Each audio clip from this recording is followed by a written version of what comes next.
नहमदु व नुसल्ली अला रसूलिहिल करीम अम्मा बाद फौज बिल्लाहि मिनश शैतानिर रजीम बिस्मिल्लाहिर रहमानिर रहीम।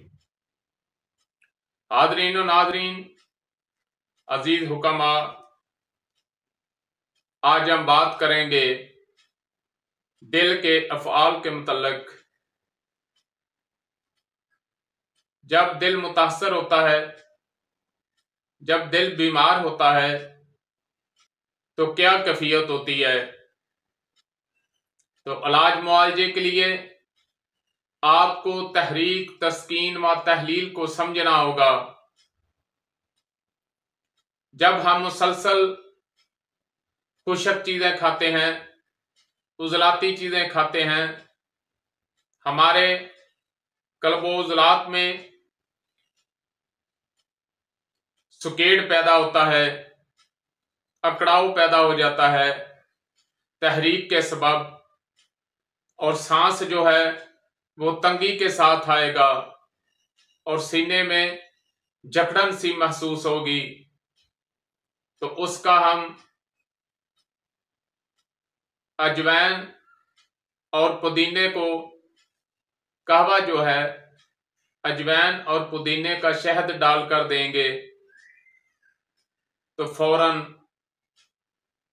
उसके दिल की तकलीफ जो है वो कम हो जाएगी।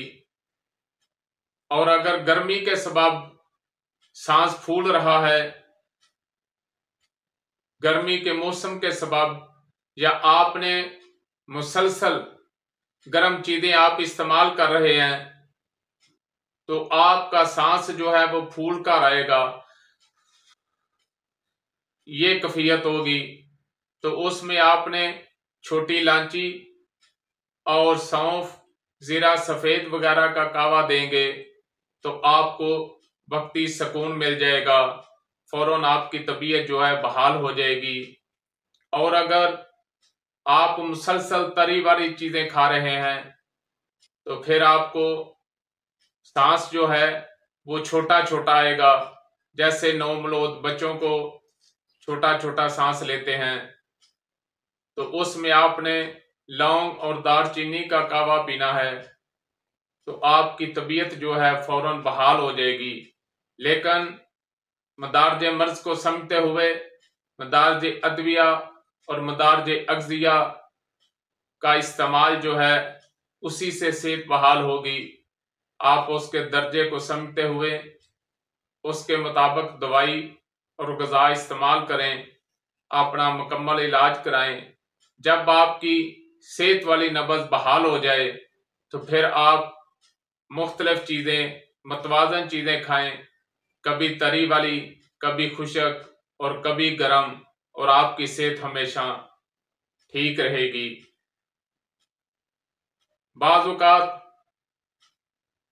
हम यूट्यूब पर या किसी किताब से, नेट से कोई नुस्खा देखते हैं तो फौरन बनाकर खाना शुरू कर देते हैं। ये हमारे लिए इंतहाई नुकसानदेह होगा।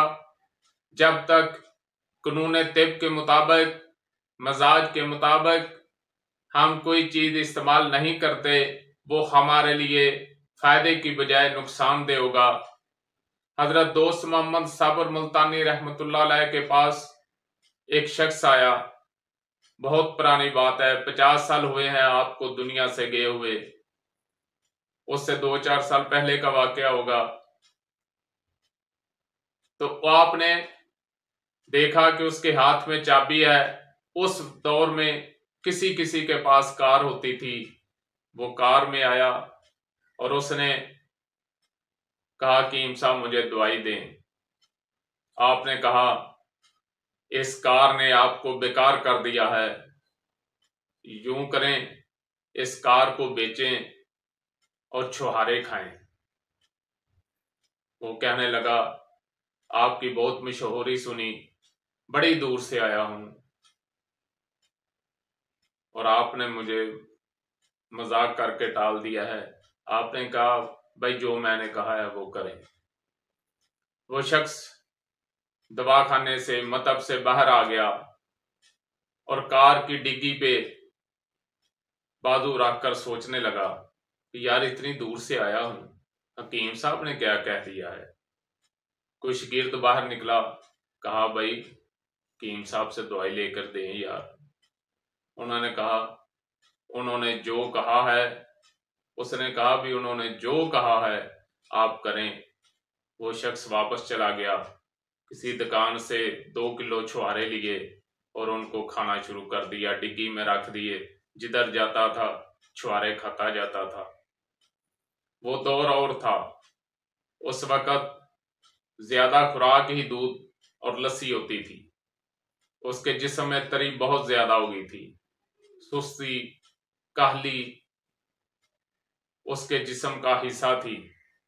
तो जब उसने छुहारों का इस्तेमाल किया तो खुश्की ने तरी को हजम कर लिया और उसकी सेहत वाली नब्ज जो है वो बहाल हो गई।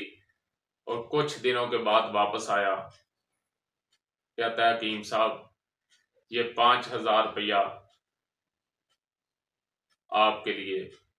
तो आपने फरमाया मैंने ना तो आपको दवाई दी है, ना मैं गरीब मस्कीन हूं, और ना मैंने आपको कोई शोभदा कोई मदारी दिखाई है भाई ये अपने पैसे ले जाएं और किसी हकदार को दें।